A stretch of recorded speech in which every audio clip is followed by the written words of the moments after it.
에게 주시는 하나님의 말씀, 요한복음 18장 1절에서 2절 말씀입니다.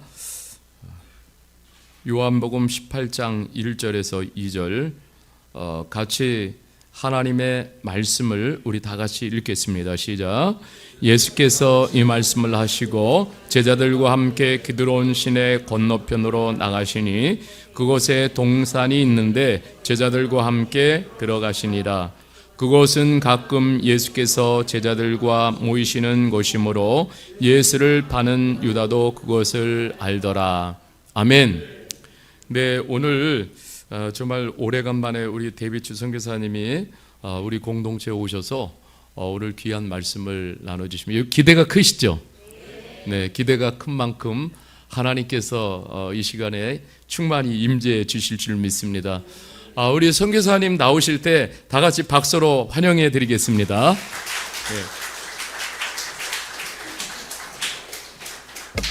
안녕하세요.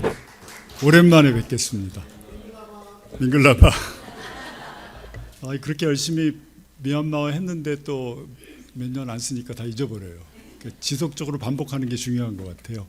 예. 저는 지금 그 청년교회, 그 부천대 옆에 코너스톤이라고 카페에서 하는 그 청년교회 섬기고 있어요. 근데 거기는 다 20대 후반, 30대 초반이에요. 그래서 제가 어떻겠어요? 원로죠. 원로 선교사로서 그냥 청년들하고 그렇게 성경 공부도 하고 말씀도 전하고 또 젊은 우리 목사님도 계시고 해서 즐겁게 교회 섬기고 있습니다. 제가 제 아내가 이제 양평 양수리에 있기 때문에 이제 주말에 가면은 만나는 커플들이 있어요. 컵 카페에서 떡 카페가 있는데 거기서 한 이렇게 노 신사 커플을 만났는데 한 1년 정도 교제했어요. 근데 그분이 이런 판화로서는 대한민국에서 아주 유명하신 분이더라고요. 판화로 이렇게 작품을 만드는 작가인데, 근데 이제 한 달 전쯤에 이렇게 판화가 뭐냐 하면 이렇게 막 만들어가지고 찍어내는 거. 그래서 거기 그림에 보면 그분이 만든 그림은 1-10, 뭐 2-10부터 있으면 10장을 찍어냈는데 그 중에 첫 번째 거 그게 표시되어 있더라고요. 그게 얕을수록 가치가 높다고 얘기하더라고요.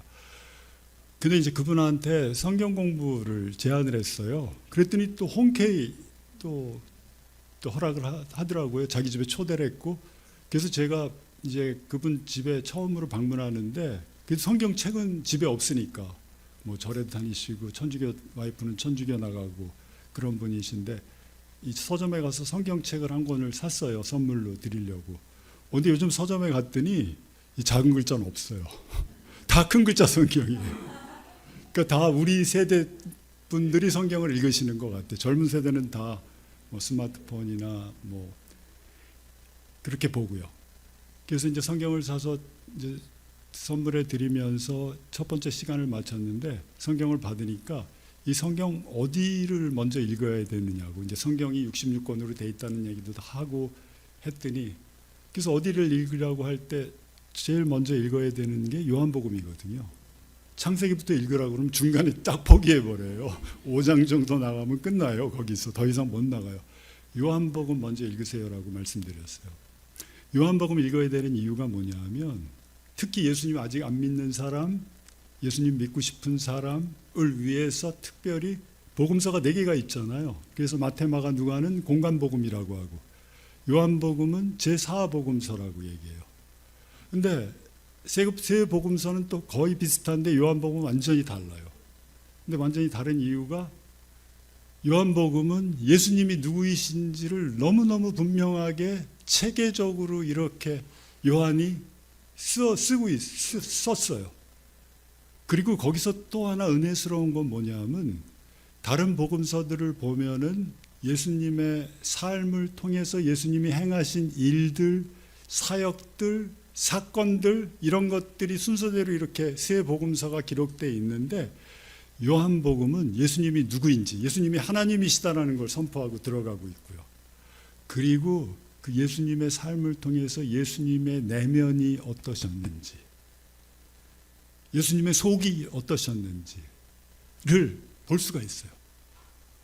얼마나 제자들 사랑하셨는지, 얼마나 제자들 위해서 기도하셨는지, 자기 사람들을 위해서.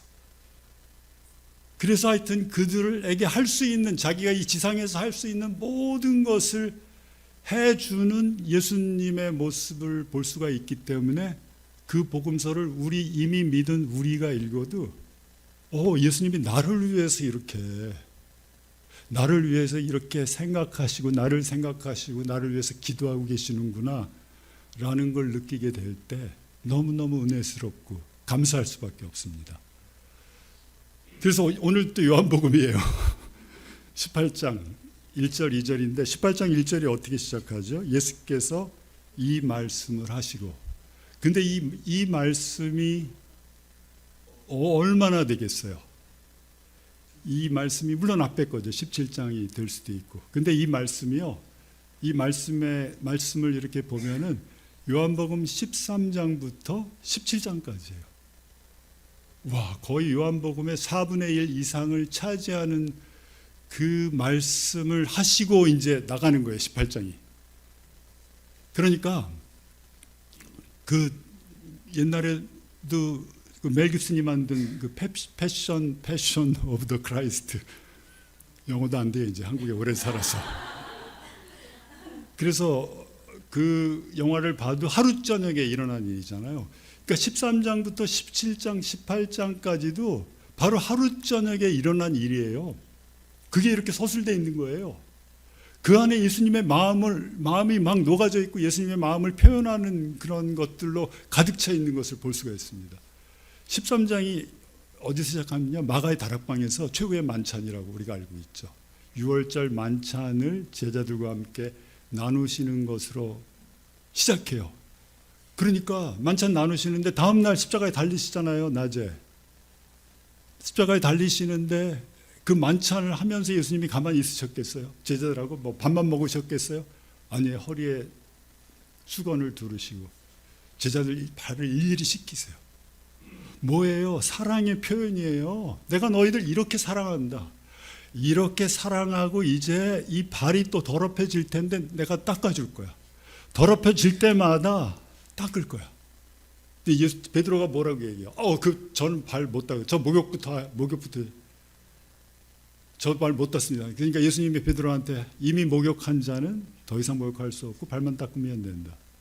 그러니까 계속해서 예수님이 사랑을 표현하시면서 또 제자 중 하나가 나를 팔 거라고 말씀하세요.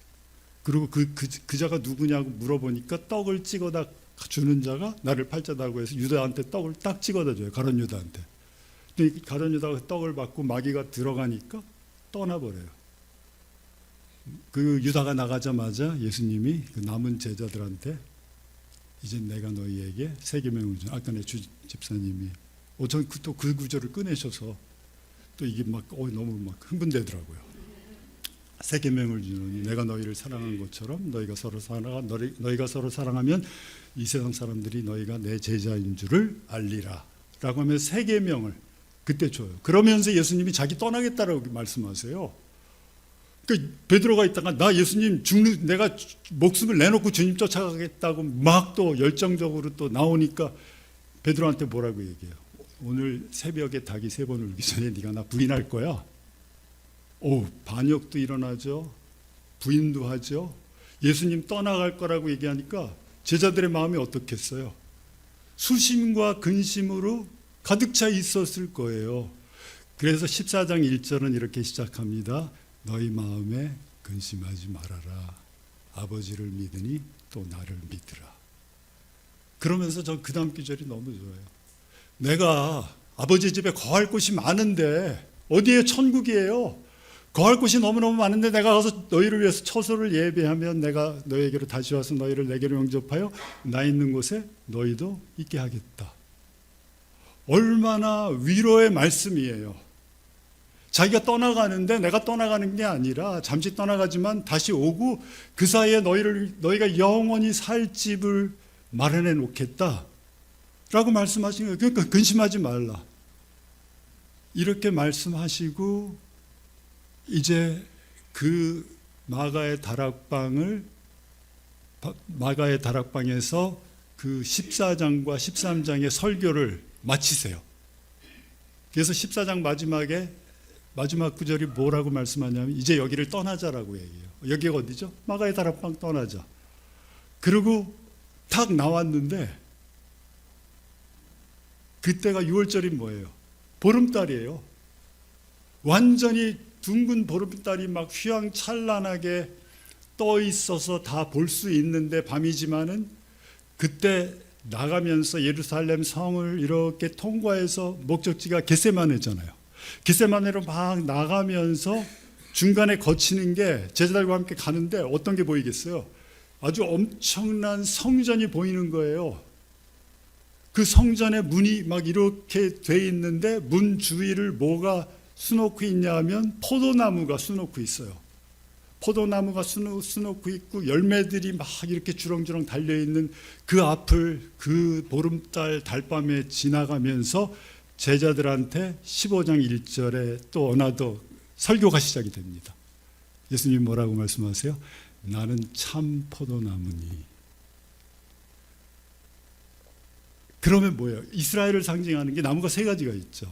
첫 번째는 올리브 추리, 그 다음에 포도나무, 무화과나무. 예, 상징하는데, 지금 이 포도나무는 참 포도나무가 아니고, 이스라엘은 참 포도나무가 아니고, 유대교는 참 포도나무가 아니고, 내가 참 포도나무다. 라고 제자들한테 말씀하고 있는 거예요. 왜 그렇게 또 말씀했겠어요? 그렇게 말씀하신 이유가 뭐겠어요? 앞으로 내가 떠나면 너희들이 이 성전에서 출교당할 거야. 이제 너희들 여기서 갈 수도 없어. 너희들 힘든 시간이 올 거야. 심지어는 목숨까지 너희들이 내놓을 수도 있어. 그런 상황이 펼쳐질 거야. 그런데 걱정하지 마. 내가 참 포도나무야. 내가 트루 바인이에요. 이들은 가짜 참 포도나무가 아니야. 라고 선포하시면서 15장이 시작되고 있습니다.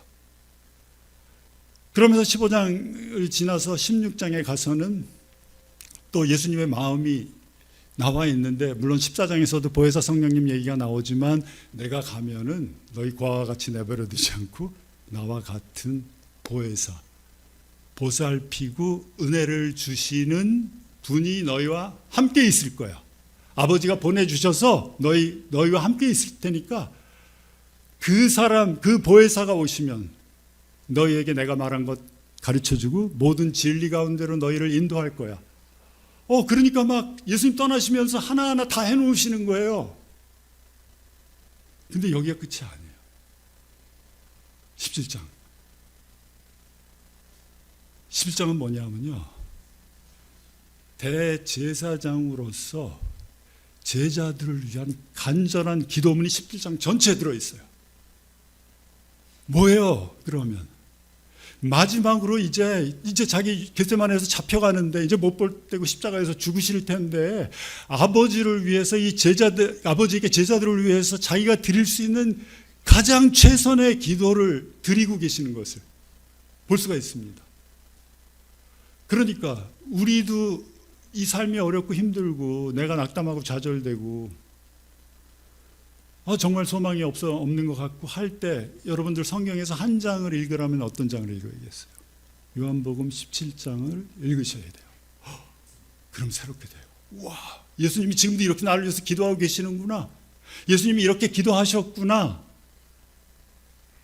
라고 하시면서 우리가 새롭게 힘을 얻을 수 있겠죠.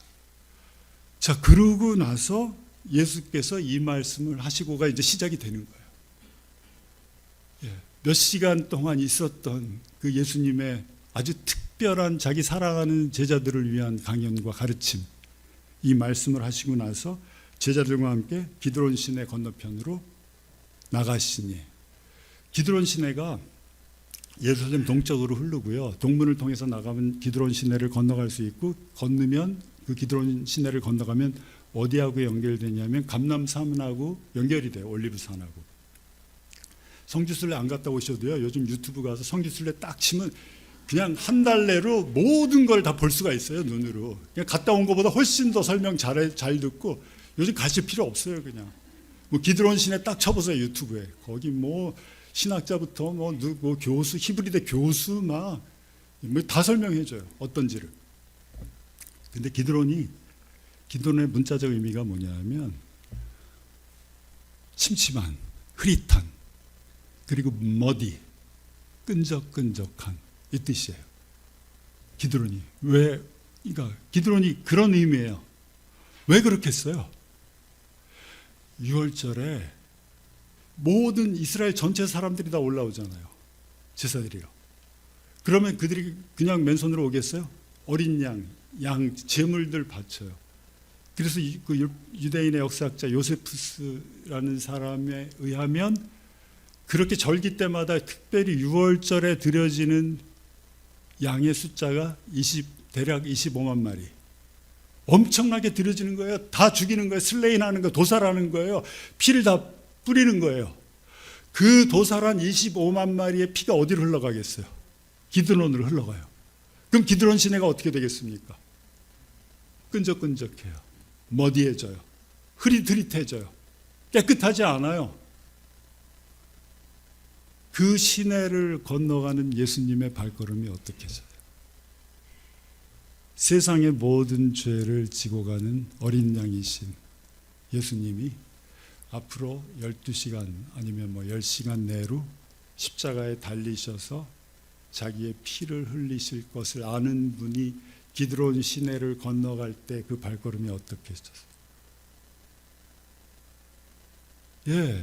예수님의 피가 흘러갈 거예요. 흘러가는데 주님이 그렇게 피를 흘리셨기 때문에 이제 더 이상 기드론이 안 될 거예요. 왜냐하면 그 다음부터 예수님께서 히브리서에 뭐라고 말씀하세요? 영원한 속죄를 단번에 이루셨다고 그래요. 더 이상 속죄 드릴 필요가 없어요. 더 이상 양 잡을 필요가 없어요. 왜냐하면 예수님이 나의 죄를 위해서 이미 어린 양으로 목숨 바치셨고 십자가에서 죽으시고 부활하셨기 때문에 더 이상 기드론일 수 없어요. 아마 거기는 깨끗하고 맑은 물이 흘러갈 거예요. 그래서 주님 알게 되면 우리도 우리 인생길이 기드론 같은데 머디하고 끈적하고 뭐 어디로 갈지 모르고 막 흐릿하고 안개 속에 자욱한 이런 인생길 사는데 예수님이 나를 위해서 피 흘리시고 죽으시고 장사되고 부활하셨다는 것을 내가 믿고 알게 되면 어떻게 돼요? 그 다음부터 투명해져요. 클리어해져요. 깨끗해져요. 얼마나 축복이에요. 내 인생의 앞길이 클리어해집니다. 물론 그렇지 않은 때도 있죠. 기도해야죠, 그때는. 그래서 그 기드론을 건너가셨어요, 예수님이. 제자들과 함께. 건너가시고 그곳에 동산이 있는데 제자들과 함께 들어가시니라. 그곳이 어디죠? 겟세마네는 이 뜻이에요. 문자적 의미가 오일 프레스. 기름을 쭉 짜는 데예요. 그러니까 올리브 동산 안에 있는 동산이니까 맞겠죠, 그 의미가. 겟세마네. 여기는 겟세마네예요.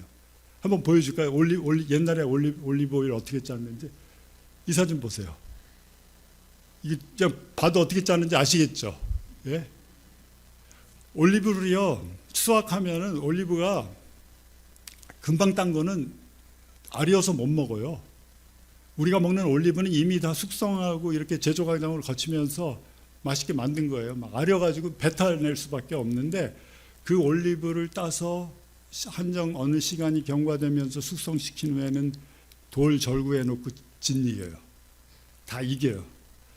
이겨도 기름이 안 나오잖아요. 기름을 잘 뺄 수가 없잖아요. 그러니까 뭐 그렇게 해서 기름을 절구에 넣어서 계속 돌리면서 기름을 뺄 수도 있지만 더 정말 기름을 빼기 위해서는 짓이긴 다음에 그걸 그 세마포 같은데 아주 고운 투명 망사에다가 켠켠이 담아가지고 켠켠이 싸요.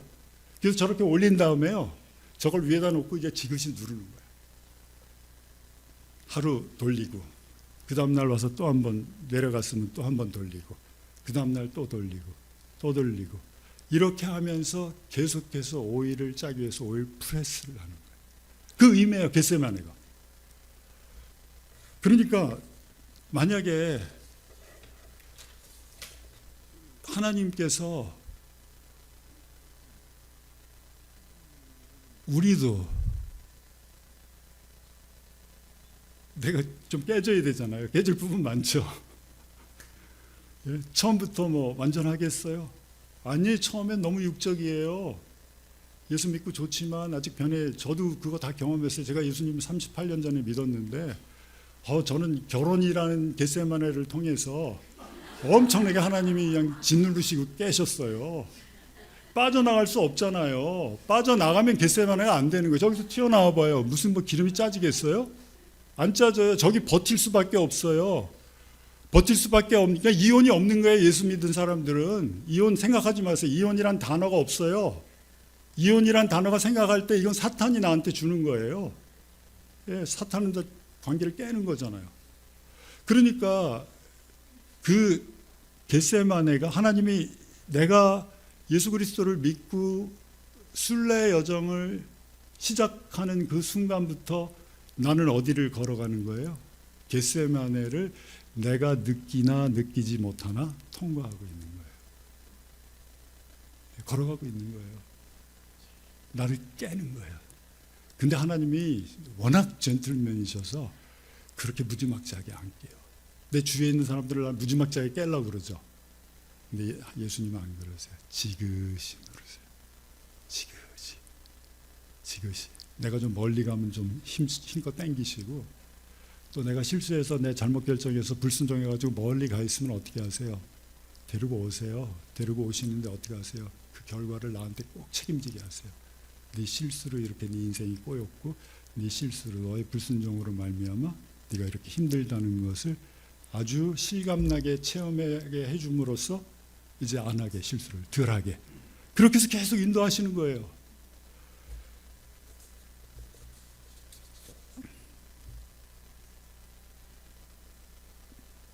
그래서 예수님의 삶을 보면 예수님의 삶도 하늘 보좌를 버리시고 이 지상에 오셔서 성육신해서 시작하시는 게 쉬우셨어요? 아니에요.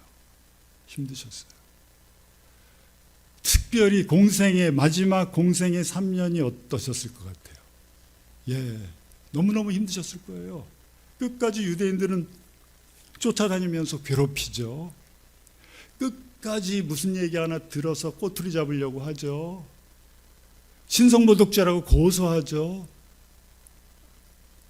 예, 마지막까지 힘들고 마지막까지 이렇게 계속해서 눌려지셨을 거예요. 예, 목적은 하나예요. 예수님은 십자가를 향해서 계속 가신 거예요. 그러니까 거기를 가는데 그게 목적인데, 그게 이 지상에 온 목적인데, 세상에 죽으러 태어나는 사람들이 있어요? 없죠. 예수님은 죽으러 오셨어요. 십자가에서 죽으러. 저와 여러분 위해서 죽으러 오신 분이에요. 예, 그분이 계속 가시는 과정이 어땠겠어요? 겟세마네예요. 계속 눌려지는 거예요. 짜는 거예요. 짜지는데 그 마지막 절정이 여기예요. 그 겟세마네 절정이 지금 여기예요. 앞으로 몇 시간 있으면 달려요. 근데 예수님은 어떠셨어요? 지금 마지막 그 제자들을 위해서 그렇게 모든 강연과 기도를 하시고 와서 이제 자기와 하나님과의 관계성을 안에서 기도하는 거예요. 주님, 그게 누가복음 21장에 잘 나와 있습니다. 주님, 나 이 잔 피하고 싶은데 내 원대로 마시고, 이르시되 아버지여, 만일 아버지의 뜻이거든 이 잔을 내게서 옮기시옵소서. 그러나 내 원대로 마시옵고 아버지의 원대로 되기를 원하나이다 하시니. 예, 내가 원하는 건 뭐예요? 피하는 거예요. 이 잔을. 이 잔은 뭐죠? 예수님이 십자가에 달릴 필요가 전혀 없는 분이에요. 십자가는 누가 달리는데요? 죄진 사람, 요즘으로 얘기하면 크리미널, 예, 죄진 사람이, 죄인이 달리는 데가 십자가예요. 근데 예수님은 죄가 있으세요? 없으세요? 없어요. 없는데 달리시려니까 이제 엄청난 갈등이 마지막 순간에 막 일어나는 거예요. 아버지한테 무릎 꿇고 기도하는 거예요. 이 잔 좀 옮겨주세요. 나는 받기 싫습니다. 나는 마시기 싫습니다. 근데 내 원대로 마시고 아버지의 뜻대로 해주시옵소서. 그 잔이 어떤 거죠?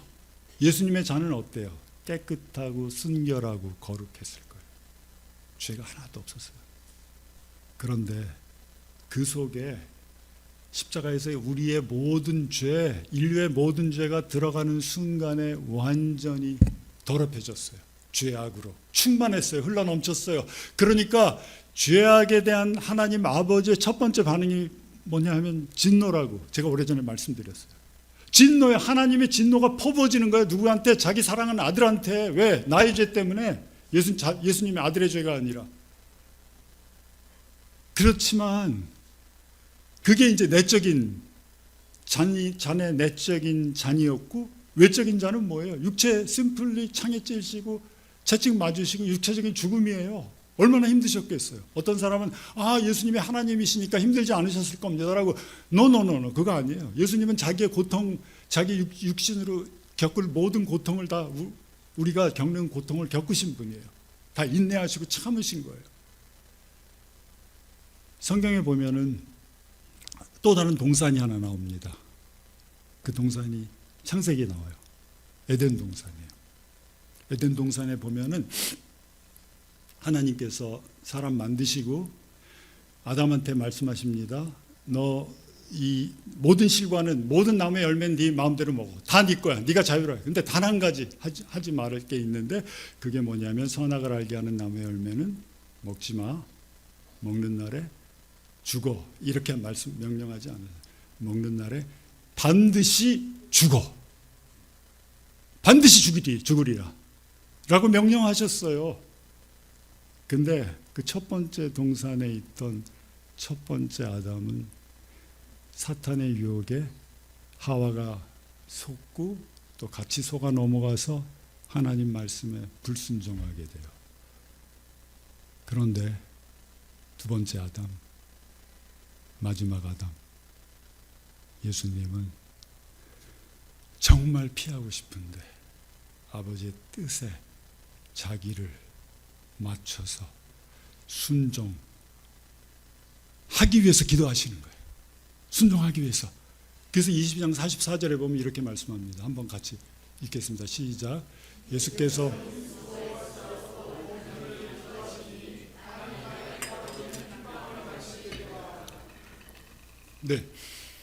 얼마나 기도하셨는지, 얼마나 간절하게 기도했는지 땀방울이 떨어지는데 그게 핏방울이 됐어요. 여기선 핏방울처럼 됐다고 얘기하는데, 어떤 신학자들은 이렇게 얘기해요. 여기 있는 모세혈관과 십비줄이 터져가지고 완전히 땀하고 피하고 같이 섞여서 떨어졌다라고 얘기해요. 얼마나 간절하게, 얼마나 순종하려고. 아담은 그렇게 불순종했는데, 아담은 그래서 이 모든 인류에게 그냥 그 죄악이라는 엄청난 원자폭탄을 팍 터뜨려 버렸는데, 이 예수님은 끝까지 순종하시려고 기도하시면서 땀방울이 핏방울이 돼서 떨어질 정도로 기도하신 예수님을 볼 수가 있습니다.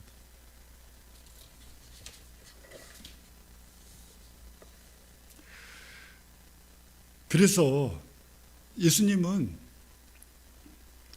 이렇게 죄를 이렇게 뒤집어 쓴다는 거는 뭐 우리 사랑하시니까 뒤집어 쓰실 수도 있겠지, 이게 아니에요.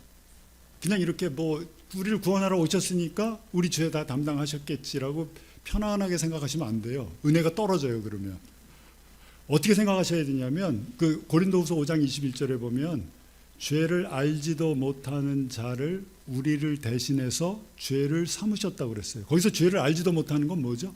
예수님이 죄가 뭔지 모르겠어요? 아니에요. 죄를 전혀 경험하지도 못한.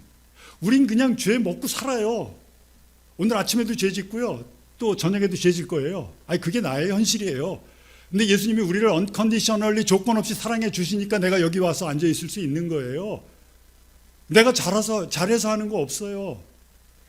근데 그 예수님이 죄를 뒤집어 썼다는 거는 죄를 알지도 못했고 완전히 피워했고, 거룩하다는 건 완전하다는 얘기예요.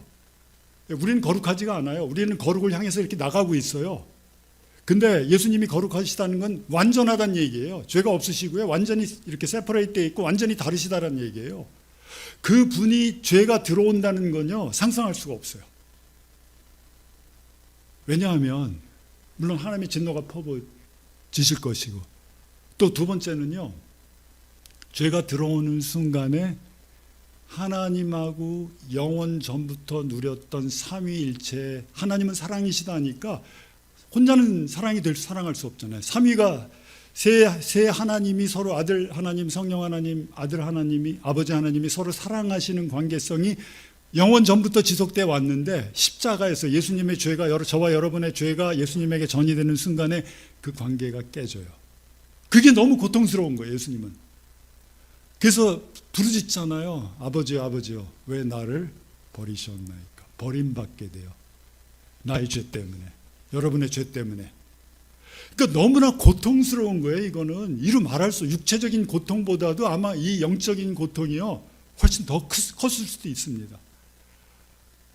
그런데 예수님이 우리 사랑하셔서 길이 없어요. 우리를 자기가 예비해 놓으신 것처럼 우리를 초대하기 위해서 우리도 우리의 죄가 없어야 돼요. 우리도. 근데 우리가 죄가 없으려면 어떻게 돼요? 누가 나 대신에 나의 죄값이 사망이니까 나의 죄값을 대신해서 누가 나 대신에 죽어주면 되는데 이 세상에서 죽어줄 사람이 있어요? 없어요? 나 대신에. 왜? 다 죄인인데. 아니 지 죄 때문에 형무소 살고 있는데 사랑하는 동생이 왔다고 그래서 동생 내보내고 내 동생이 남은 인기 내가 살겠다고 해도 그게 가능해요? 자기 죄값대로 다 죽어요, 이 세상 사람들은. 그래서 예수님이 육신의 몸을 입고 이 세상에 오셨고 우리랑 똑같이 인간인데 죄가 없으셨고 그분만이 나의 죄를 가지고 가실 수 있는 자격이 있으신 분이에요. 근데 그 죄가 들어가는 순간에 이렇게 비참해지는 거예요.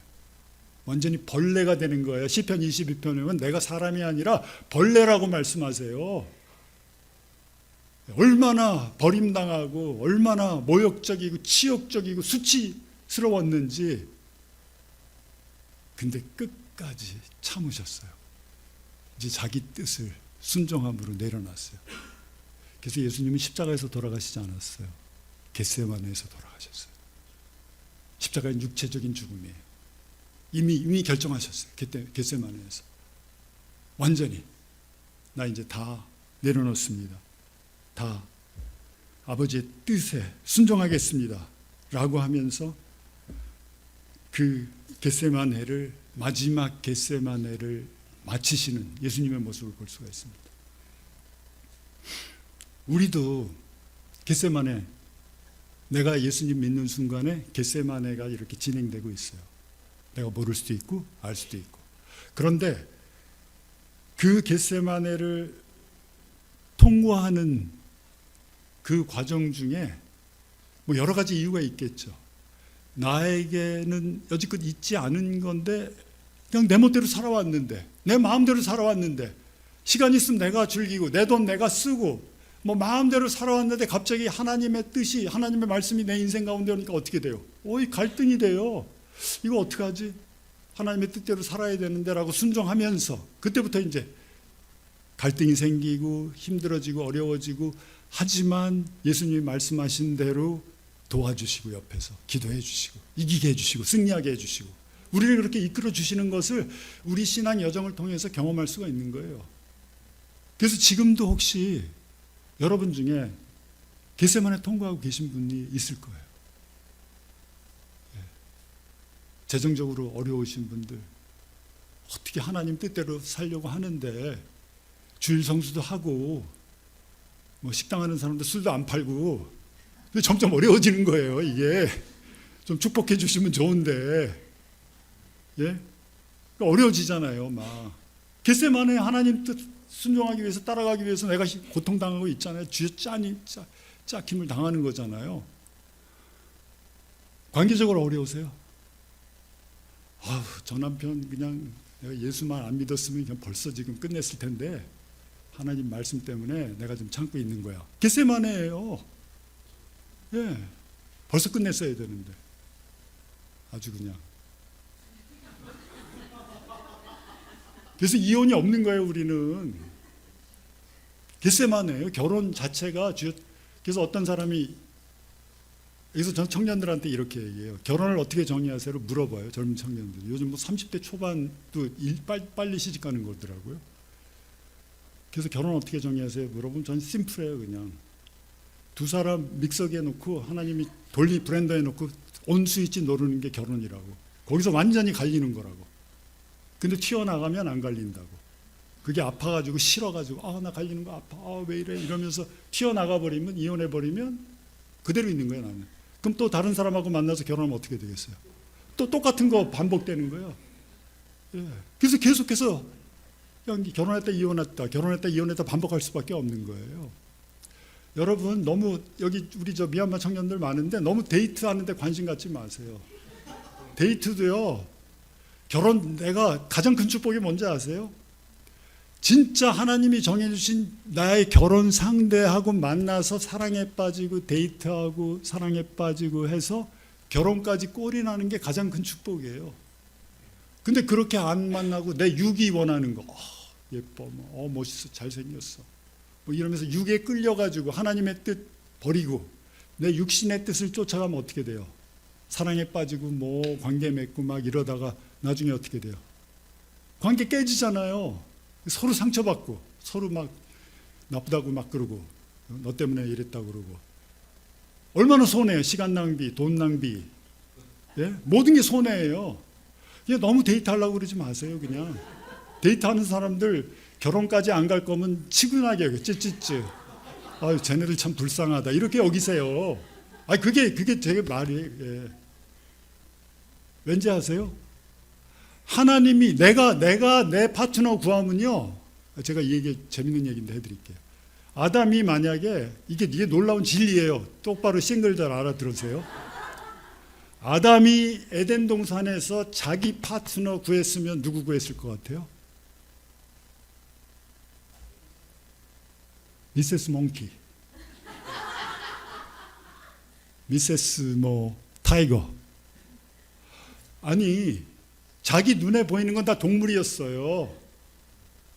만약에 하나님이 어떻게 하죠? 하나님은 아주 기가 막히신 분이에요.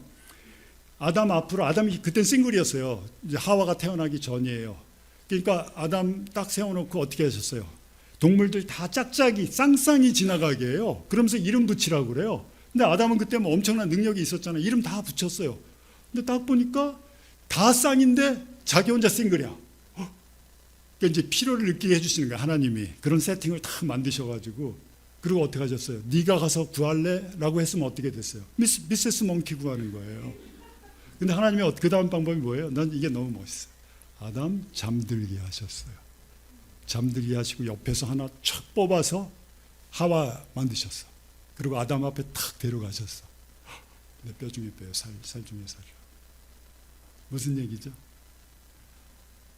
나의 배우자는 내가 고르는 게 아니라 하나님이 골라주시는 거예요.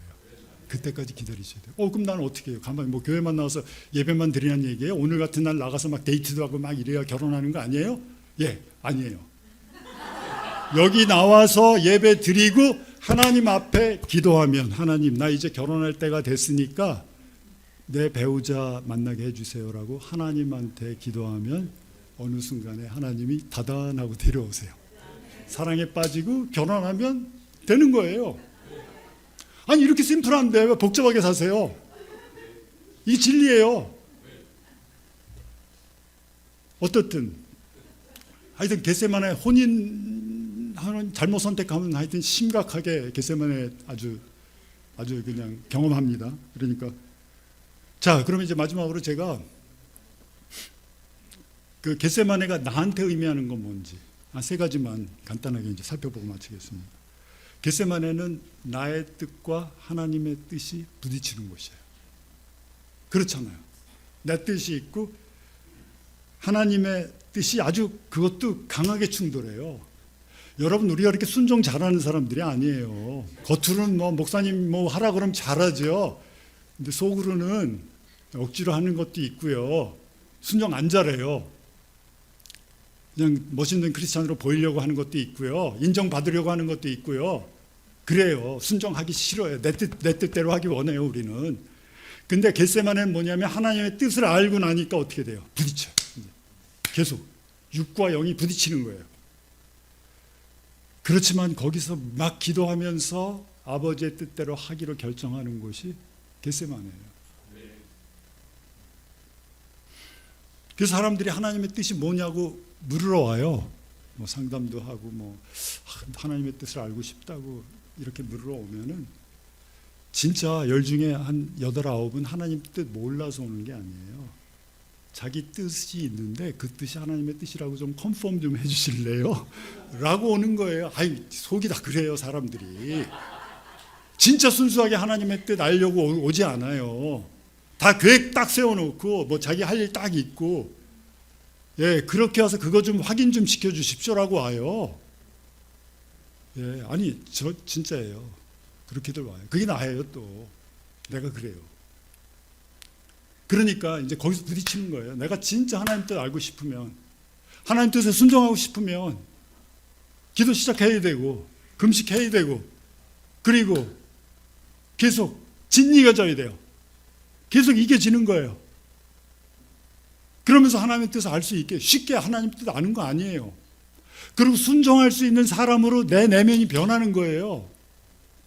처음부터 순종 잘하는 사람이 있어요? 없어요.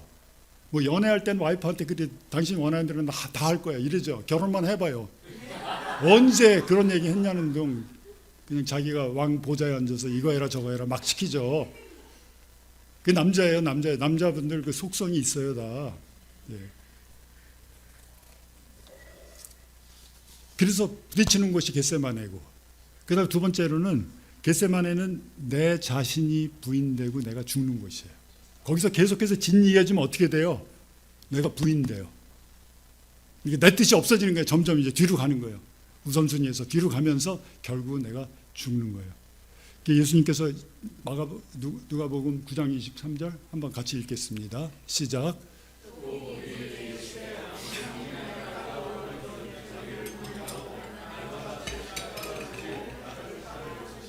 네, 여기서 분명히 예수님 말씀하시죠. 첫 번째가 뭐예요? 예수님 따라가려면 나 부인하는 거예요. 쉬워요, 안 쉬워요? 어려워요. 그래서 이 교회도 저는 어떤 땐 절구라고 봐요. 교회가 절구인 거 아세요? 나 여기 교회 왜 갖다 놓고 뭐 하시겠어요? 찐이기시는 거예요. 가정이 절구예요. 진이겨져요. 예, 그러니까 그렇게 하면서 내가 부인되는 거예요. 예수님의 제자로서 변화 받는 거예요.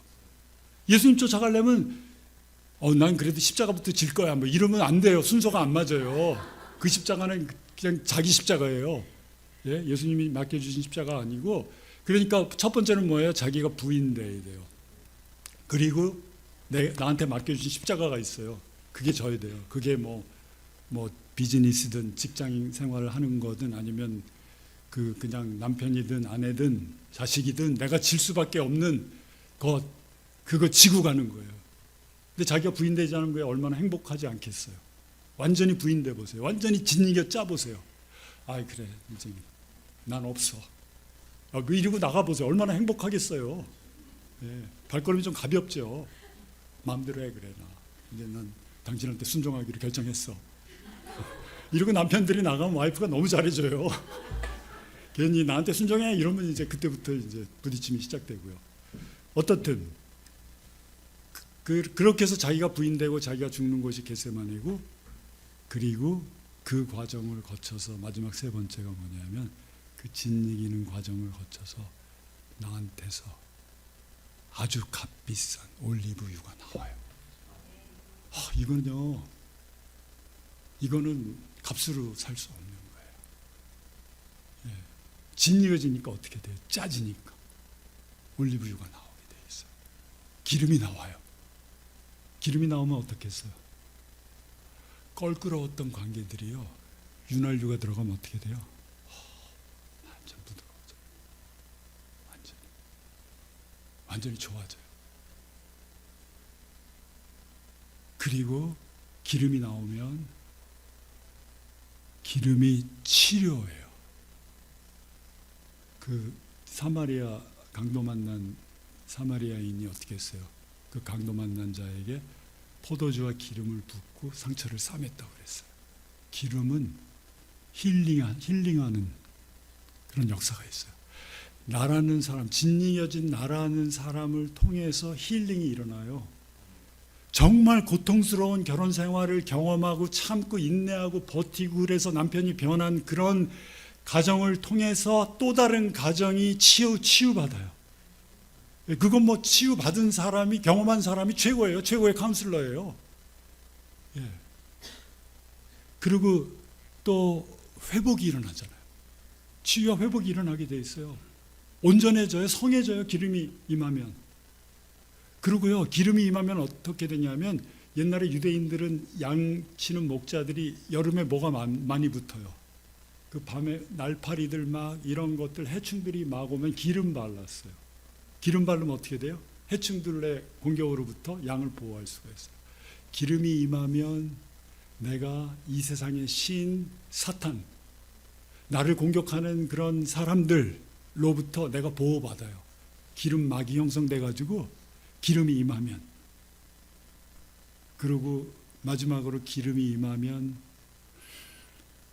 성령님의 기름 부으심이 함께 임함으로 말미암아 어떻게 돼? 내가 성령 충만해져요. 이게 너무 큰 축복 같아요.